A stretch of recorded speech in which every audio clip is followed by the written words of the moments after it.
Give me a couple, in the interest of time, that we didn't touch on, that you want to make sure people know this is the way you see it, or this is what you want to work on.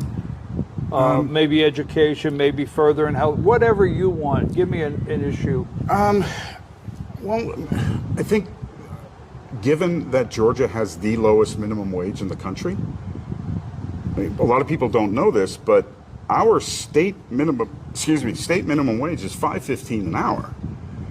If you're in a job that gets tips, it's $2.13 an hour. Now everyone says, "Oh no, they have to abide by 7.25."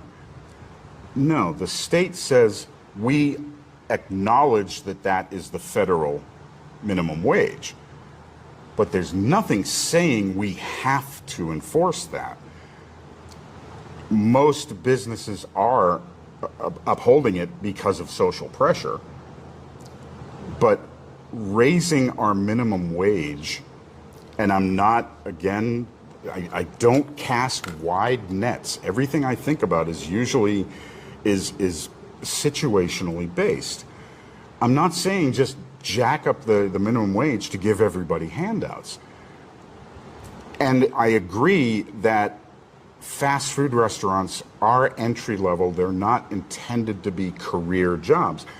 But as you pointed out, we have a lot of retirees and a lot of disabled and a lot of veterans and whatnot.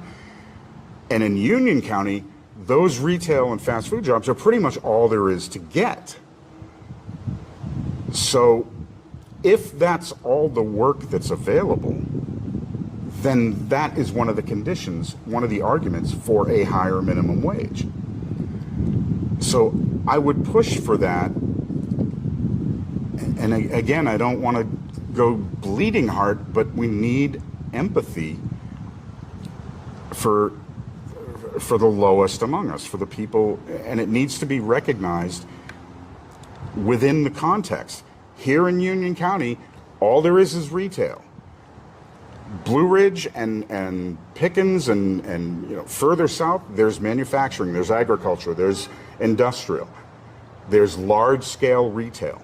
We don't have that in Union County. I don't know, and I can't say I'm aware of who's actually paying minimum wage and who's taking those jobs. I can't speak to that. Oh, it's not why. I do know a lot of the fast food restaurants in some of these areas now have had to bring their wages up because they need people. Yep. And people commanding more money.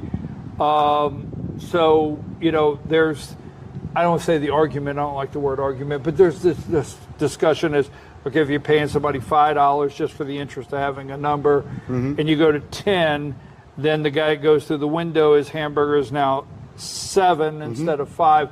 So you have the vicious cycle that everybody discussed. It is definitely a vicious cycle. I don't think just raising, when I hear that, I don't think just raising minimum wage is a fix. So when I hear a politician talk it's an about, element. It's a component.